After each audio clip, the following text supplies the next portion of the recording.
Hello.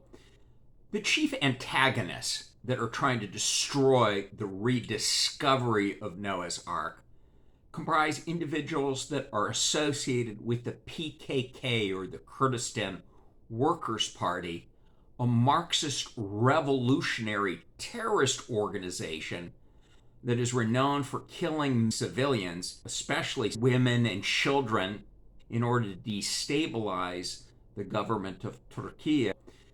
Also, there are individuals that are trying to denigrate the Ark that have significant ties to the Yazidi community.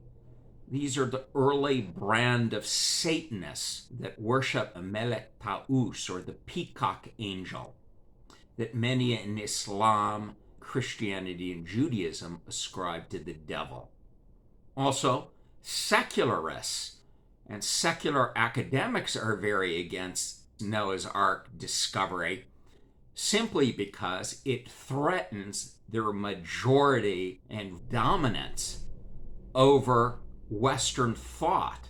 Secularism and atheism are totally in control of academia in the West. The fourth group that is trying to denigrate and destroy Noah's Ark has a history of animosity with the rediscoverer of Noah's Ark, namely Ahmed Ertugrul. First, Randall Price. Randall not only allegedly was physically humiliated by Ahmed Ertugrul in front of his son, but then Ahmed Ertugrul took him to a place that was far away from Noah's Ark, and then allegedly stole up to $30,000 from Randall Price. But instead of taking his animosity out on Ahmed Ertugrul, Randall Price has tried to destroy the archaeological site, Noah's Ark, and the artifactual assemblage in Noah's Ark. For example, at the very beginning, Randall Price said that artifacts were removed from Noah's Ark, and this was totally correct. But then he reversed course, and he said, oh, no, Noah's Ark represents a fraud, which enabled Ahmed Ertugrul to remove more artifacts from the site. Now, these were all reported to the Turkish government, but this has caused a needless delay in terms of the protection, preservation, and research of Noah's Ark. The second individual is Richard Bright, or Dick Bright. And the reason is, many years ago, Dick and Ahmed Ertugrul were allegedly accosted by Turkish Jandarma Militarici, thinking that they were PKK, and they were fired upon. Dick Bright has resentment toward Ahmed Ertugrul for nearly losing his life. But again, instead of taking out their animosity on Ahmed Ertugrul, they've taken it out on this defenseless archaeological site, namely Noah's Ark. The third person that's involved in this, Don Patton. Don Patton is an individual that is said that he's friends with Randall and friends with Dick. As he said himself, he's going to do whatever they want him to do. But in this case, they're using him to destroy and denigrate a wonderful archaeological site. The fourth person that's involved is an individual named Murat Sahin. He was convicted and spent 10 years in prison for cutting off the ear of a disabled man, and then killing his father, and then shooting the jaw off another individual. And for this, he spent 10 years in a Turkish penitentiary. But again, instead of being very wary of this criminality, this group has been totally used by Murat Sahin to give him money to go on a wild goose chase around Greater Mount Ararat, being nowhere near the southern gorge, which is the actual location of Noah's Ark. And finally, you have a group of young Earth creationists that are very against this rediscovery and are trying to destroy the site because it interferes with their marketing of their replica arks. It threatens to expose some of their views and inaccuracies now that the real Ark has been rediscovered. As an archaeologist, the fact that Noah's Ark was largely unprotected put me and others in a difficult position, because if we expose their lies too much, These groups could hurt the archaeological site that was unprotected, steal artifacts from Noah's Ark, and exchange the artifacts for weapons to kill Turkish civilians and facilitate terrorism and a Marxist revolution within Turkey. But now the site is protected, and I and others are able to address the lies, false allegations, and misleading tactics these groups use and used to destroy and denigrate Noah's Ark. So all groups are working in conjunction and are offering 10 lies which are used to denigrate and destroy this precious archaeological site that represents not only Noah's Ark, a foundational belief in 3 world religions, namely Judaism, Christianity, and Islam, but also represents the transition point between the end of the Stone Age or the late Epipaleolithic. The site is from 13,100 to 9,600 BC, and the origin or the progenitor site of the Neolithic or the farming age, precisely the beginning of the pre-pottery Neolithic A period. Noah's Ark is located in the southern gorge of Greater Mount Ararat, between 3,900 and 4,700 meters above sea level, 4 to 11 meters under the surface of the gorge. It is 158 meters in length. It certainly is Noah's Ark. First of all, the interior is filled with cages for animals and also perches, or the birds, anywhere from 20 centimeters in width to over 4 meters in width. There are thousands of cages for animals, and perches, or the birds. And we know this from the non-skeletal remains, the feces, the hair, the fur, from every type of animal, mammals, birds, amphibians, reptiles, and insects. There's thousands of animal tracks of every type of animal. Also in the interior of the barge, there's a small habitations for very few humans.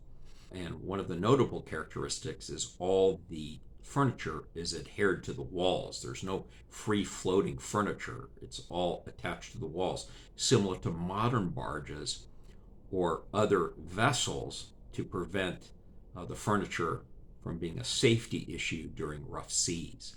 This archaeological site is covered on the exterior and on the interior with bitumen or petroleum-based pitch, and also cypress sap, similar to early Neolithic vessels at the Kuwaiti site of Asabia during the early Neolithic. Also, this site is definitely a maritime barge, in that the exterior of the hull angles inward to the central keel. Also, many walls angle inward toward the central keel. You also have the seafaring woods of Cupressa sempervirens, Mediterranean cypress, oak, and teak. In Genesis, the ark is built of gopher wood, which relates to Corporason in Greek, where we get Cupressus, which is the Latin name of the genus for cypress. The ark is primarily built of cypress.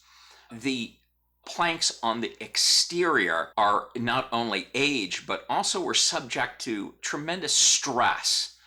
And there is evidence throughout the ark for cypress canker. As cypress ages and is subject to stress, it exudes sap that smells very good, but also provides an additional sealant on the wood.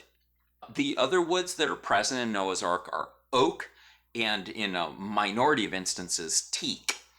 On the interior, the beams and the cypress wood is crafted softwood, cut down, shaped by stone adzes, and taken right into the ark. And you can see Noah and his family were making flat boards and flat planks shaped by prehistoric stone adzes. Also, in the maritime barge is 3 decks.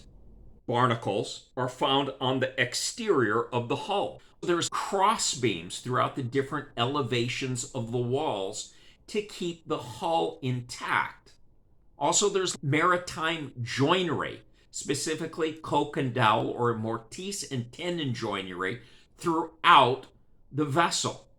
In addition, the barge has large cargo holds that are filled with early types of legumes, namely cicer, chickpea, pisum, pea, and Vicia urvilia, or bitter vetch, which is not common today, but was very common during the transition between the late Epipaleolithic and the pre-pottery Neolithic.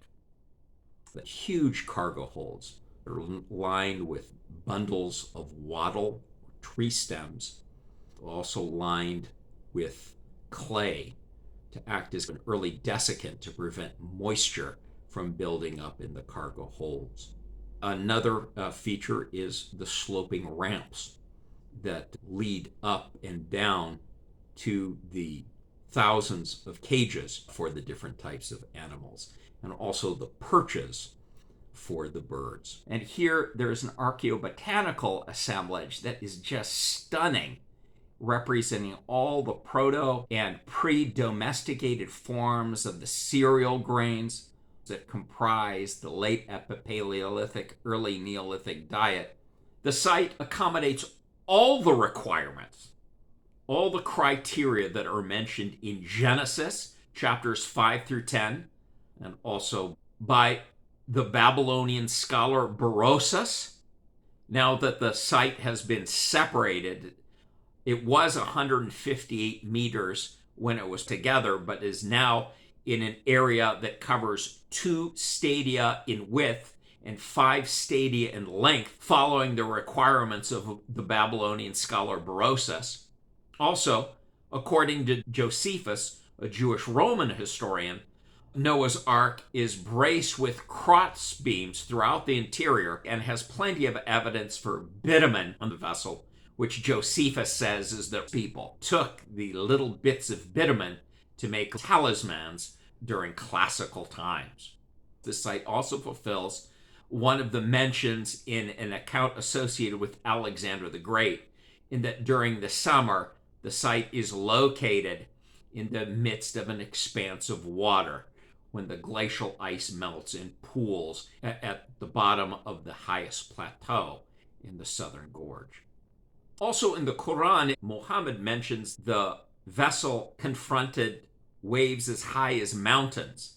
And it's interesting that all along both the starboard and port side, there are ballast features comprising horizontal cypress timbers in front of a linear mass of boulders, but these boulders are from the Levant and comprise sandstone and coral and other sedimentary rock that are totally different from the volcanic lithic material from Greater Mount Ararat. So not only does this site fulfill all the requirements for a maritime barge, but it also fulfills all the requirements in classical archaeology from these ancient texts from Genesis, Berosus, Josephus, Muhammad, and also by a text associated with Alexander the Great. So all of these show very clearly that this archaeological site is Noah's Ark. So let's talk about the top 10 lies that are used by these groups to try to destroy and denigrate the rediscovery of Noah's Ark and inhibit its preservation, its protection, and its research. The fourth terrible lie is this must be a fake site. Because of the excellent preservation of Noah's Ark and the organic remains, such as feathers, animal feces, spider webs, insects, cereal grains, legume seeds, and wood architecture. However, the wonderful preservation on Noah's Ark and the organic artifacts therein is because, number one, God, and number two, archaeological processes. Noah's Ark and the organic remains therein are preserved so well because Noah's Ark is like a frozen Matryoshka doll. It's covered by successive layers, successive rooms, culminating with the angled hull that is protecting the interior and all the artifacts, especially the organic artifacts like spider webs, within the structure itself. Also, the area, specifically area A1, is in an area that's still covered with permafrost. Also, area A1 is under tons of layers of rock material and ice. So it's a wonderful source of preservation. But not only that, we're talking about Noah's Ark that's cited in the New Testament by Jesus Christ and in the Old Testament of being associated with God. And God is a source of preservation. And here we have a situation where God was with Noah. He was there on the ark, and we know this from a manuscript with Paleolithic symbols from archaeological contexts, specifically cave markings dating from 30,000 BC to 10,000 BC, where 32 symbols are repeated throughout the globe. And this started with Leroy Gurham in 1982, but has proceeded to von Petzinger, de Arce, and Dutkiewicz. But these markings match the symbols on the Noah's Ark Codex, a vellum or clef manuscript found in a niche from a food preparation area in Locus 14, area A1, within Noah's Ark, dating to 9,600 BC. The verbiage and grammar reflects an archaic Hebrew with linguistic similarities to Arabic, Ethiopic, and Amharic. The unified global symbols and archaic Hebrew language from the cave markings and the Noah's Ark Codex confirm Genesis 11:1, that before Babel, the whole earth had one language and the same words. The Noah's Ark Codex form on the ark talks about God's goodness and also the presence of a Melitz, or a mediator, very similar to what is mentioned in the Old Testament and in the New Testament regarding God, or the angel of the Lord. God's presence within Noah's Ark and judgment outside the ark is a reason for the radioactivity, unique radioisotope date ranges, and the preservation of wood architecture and organic artifacts, including bacteria and viruses, throughout the ancient vessel. First, please wear nuclear, biological, chemical, or NBC HAZMAT, or hazardous material suits, when taking samples in or near the vessel. Noah's Ark has the potential to be a catastrophic disaster with the emergence of bacteria and viruses from the end of the Stone Age. At the Ark, take cylindrical core samples on the cypress, oak, and teak wood, 2 centimeters in diameter and 30 centimeters in length. Then remove 2 centimeters of the core sample near the open area to retrieve the sample. Then date the samples as large wood samples using beta counting and not AMS to get sound ranges of radioactive to inert ratios in the sample and avoid the radioactivity due to the presence of God. For example, core samples taken from the large wood planks and timbers on the exterior of the ballast features of the ark, especially in area A3, or the exterior of the hull in area B3, will date between 32,000 to 28,000 BC calibrated. However, on the outer hull, facing the interior of the vessel, the core samples will date from 9,600 BC to between 3,200 and 2,300 BC. The artifact assemblage on Noah's Ark represents a Natufian archaeological assemblage between 13,100 and 9,600 BC, similar to assemblages in Ein Mahala, Ein Gev, Tel Abu Hurera, Shukba Cave, and other sites. Now, what is so significant about the dates from 3,200 to 2,300 BC? These dates correspond to the biblical chronologies of the flood. These are the dates of the flood calculated by Usher and others based on the Masoretic text or the Septuagint. Now, as you proceed inward to the center of Noah's Ark, the cultural remains will continue to be Natufian, 13,100 BC to 9,600 BC, but the radioactive isotopes in the ratios will increase and the date ranges will be more wide-ranging and extreme, anywhere from 9,600 BC to 4,500 BC, which represents the Chalcolithic, to 3,200 to 2,300 BC, which represents the early Bronze, and even younger dates. But the artifacts will continue to be Natufian, and AMS dates in the center of some wood artifacts, such as wood scoops or wood vessels covered in clay, will show much earlier ages, or around 9,600 BC. Also, the archaeobotanical remains will comprise a late Epipaleolithic assemblage, showing all the proto and pre-domesticated cereal grains and legumes, and some surprises, such as Vicia urvilia or bitter vetch.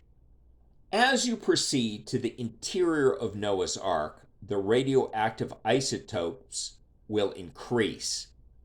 In the very interior of Noah's Ark, the executive board of the Ministry of Culture of Turkey has received reports that the artifacts are, at times, radioactive. In summary, you have a Natufian assemblage with Natufian botanical remains and non-skeletal animal byproducts perfectly preserved with intact DNA, as well as viruses and bacteria from the end of the Stone Age, with the potential to initiate numerous pandemics due to the melting of the glacial ice during recent summers on Greater Mount Ararat and within the vessel.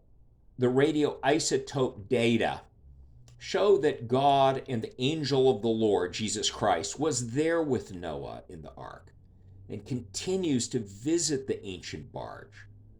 This accounts for ancient dates on the exterior of Noah's Ark and at times the radioactive artifacts in the interior of the ancient barge and the wonderful preservation of the organic remains and wood architecture within Noah's Ark. As such, Noah's Ark is a true sign from God. And here we should not be surprised that the preservation aboard Noah's Ark is so spectacular, because God is there. God is there preserving the structure. God is there preserving the artifacts and the animals and Noah and his family.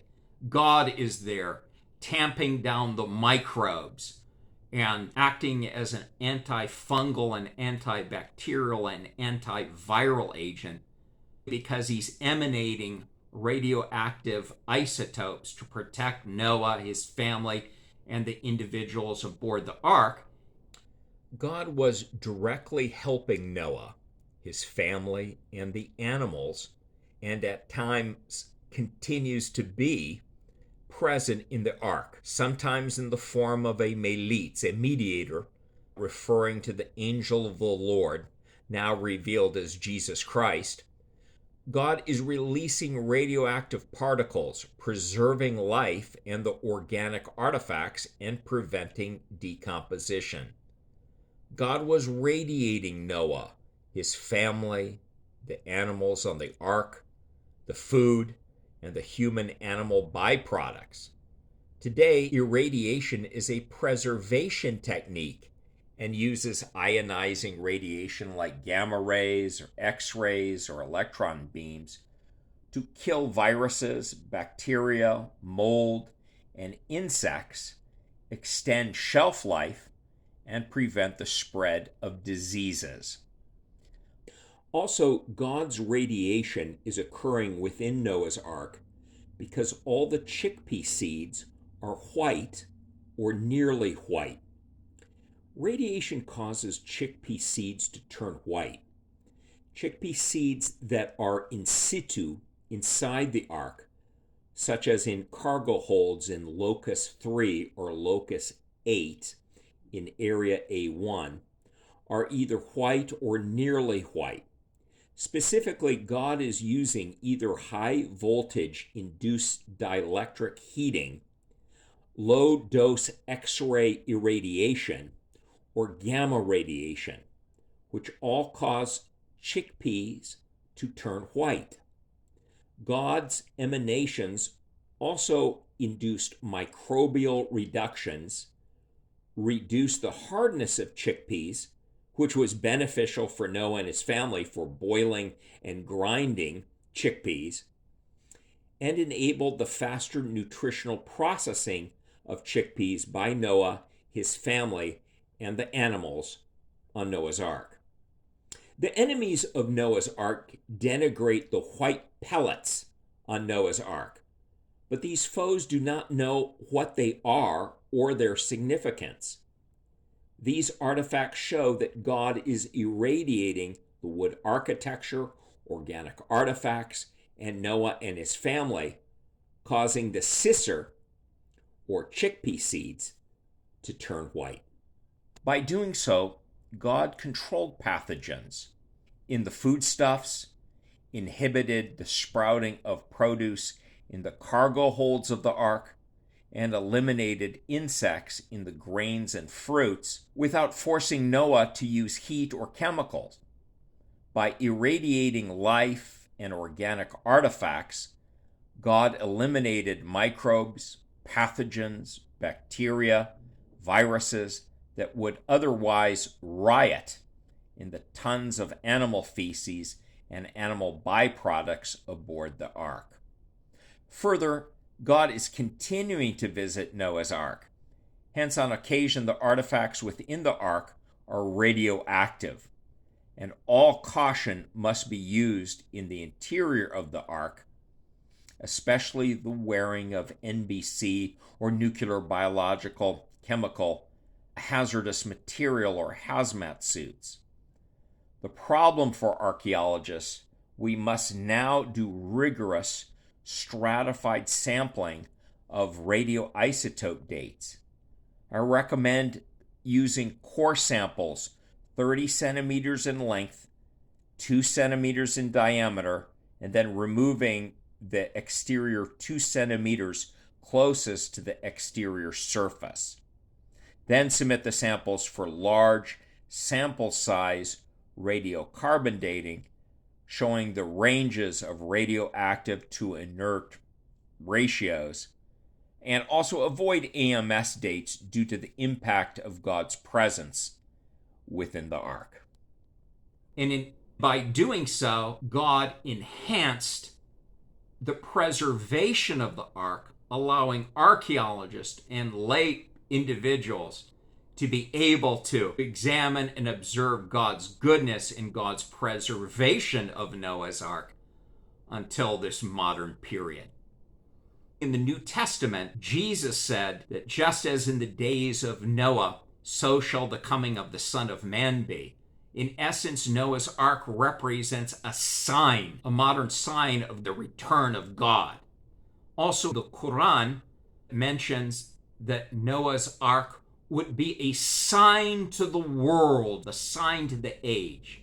For example, There are many different types of spider webs from at least 11 species that I saw, but there's thousands of spider webs and all sorts of animal byproducts within Noah's Ark. Again, showing the degree that Noah and his family saved amongst the insects and the arachnids on Noah's Ark. And what's really remarkable, there's so many different types of spider webs correlating with so many hundreds of different types of arachnids, which shows again the degree of arachnid species of spiders that Noah and his family were able to save aboard the ark. Another issue is that spider webs are extremely strong. There is a company trying to manufacture or replicate the strength of web material. Also, several species of spider or of arachnid have been found at very high elevations. In addition, God is emitting ultraviolet radiation with longer wavelengths, or UVA, on Noah's Ark. UVA strengthens spider silk by creating protein crosslinks and boosting web tensile strength, unlike harmful UVC or intense UVB, which break bonds and degrade silk properties. Also, some spider webs reflect UVA light, making parts highly visible and attractive to act as lures to insects that abounded in Noah's Ark, thus reducing the insect population that was harmful, such as flies, mosquitoes, and other parasites, to Noah, his family, and the animals aboard the ark. So we should have expected excellent preservation, which is typified by the preservation of the organic material aboard Noah's Ark and these spider webs and insect remains, in addition to the reptile, amphibian, mammal, and avian remains that are replete throughout the cages and the perches on Noah's Ark. So this fourth lie is the most evil, because these fiends involved with Marxist terrorism, devil worship, atheism, or apostasy have turned this sign from God, the excellent preservation of Noah's Ark and its Levantine late Epipaleolithic artifacts, because the ancient vessel comprises concentric frozen structures encased in glacial ice on Mount Ararat, under 4 to 11 meters of lithic and ice layers, and due to the radioactivity of the living God who continues to visit and preserve the ark, into a lie that it's fake, to further conceal, denigrate, or destroy this precious archaeological site, origin of civilizations, and foundational truth of 3 world religions. Ultimately, these lies will be exposed. You can cancel people, you can cancel ideas, but you can't cancel a 158-meter barge from the late Epipaleolithic period, buried 4 to 11 meters under the surface of Greater Mount Ararat, between 3,900 and 4,700 meters above sea level. And ultimately, this sign for the ages, as mentioned in the Quran, or this sign that represents, just as in the days of Noah, so shall the coming of the Son of Man be, the return of God, cannot be hidden, cannot be lied about. My personal aim is to ensure that this site is protected, preserved, researched, and promoted throughout the entire world, and becomes the world's worst kept secret in archaeology.